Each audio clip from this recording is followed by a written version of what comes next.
Hi everyone, this is Dina of Dina's Desktop Multimedia Design. Today I'm going to show you how to place an image into text using InDesign. This is an easy trick that will give your layouts a design-forward appeal and it looks super professional. So what we're going to do is to transform your typography into a picture frame. This effect is often used in high-end publications to add impact to the headline while showcasing an image in an eye-catching way. It's a great technique to add drama to your design. So let's do this. Our first step is to set up a magazine spread. We'll start by opening InDesign. Let's choose Create New Document from the Start menu. Let's keep Intent set to Print with the number of pages increased to 3 and Facing Pages checked.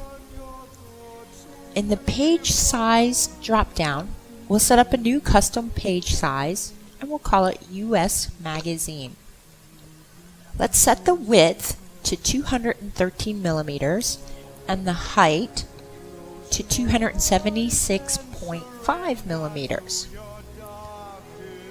Click OK. And here we'll unlink the chain icon and set the top margin to 14 millimeters, bottom to 18, inside to 14, and outside to 12. Now click More Options so we can set a bleed, and we'll set that value to 3 millimeters on all sides except the inside bleed. So we'll unclick the chain link and set the inside to 0 millimeters and click OK.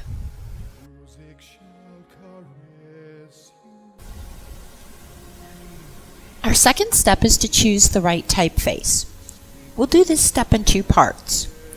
Part 1 is about choosing the right typeface. We really need to choose the right type for this effect. We need to consider the font's weight, shape, and simplicity. The breakdown is like this. The weight of a typeface is about the thickness. We'll need sufficient space to reveal the image below, so display and slab fonts will work well for this purpose. The design and shape of the text will be amplified because we're going to enlarge it significantly for this effect. So here we'll want to use something attractive, perhaps with elegant serifs or italics even.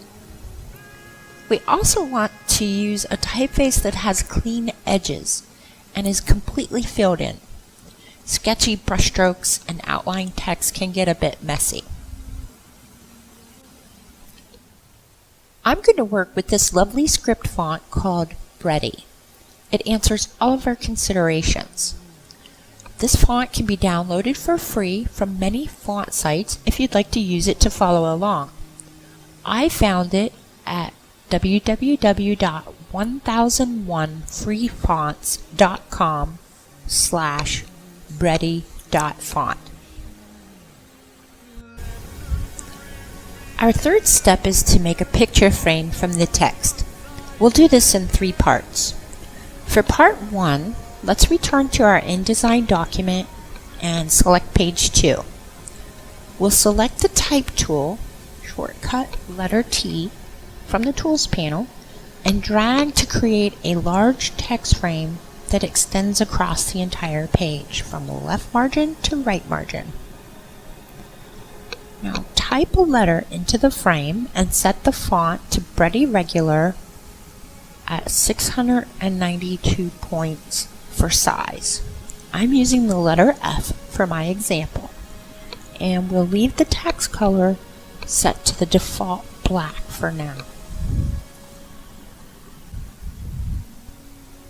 Now for part 2, let's select the text frame using the selection tool. Click on the Type drop-down menu and select Create Outlines. The text frame will change slightly because the text character has now been converted into a vector shape. For part 3, with the text outline still selected, we'll now click on File, Place. Now here we can experiment with filling our text with images.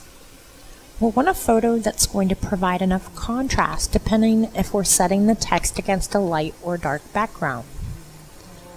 I've experimented with this image of lovely fall foliage before finally deciding on this image of a beautiful mountain scene.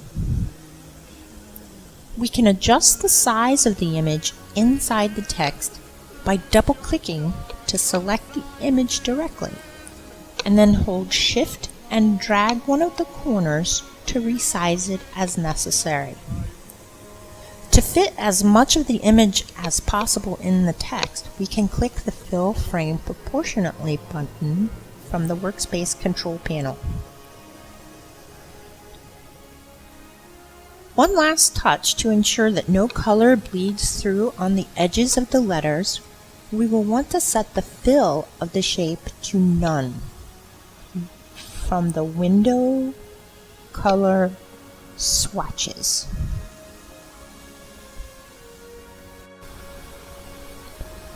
And that is all there is to it.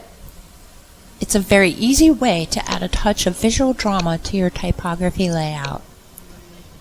Use this simple technique to build up dynamic, professional standard design layouts, just like the example magazine spread here.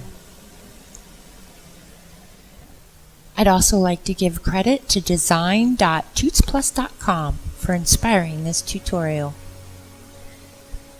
Thanks for visiting Dina's Desktop.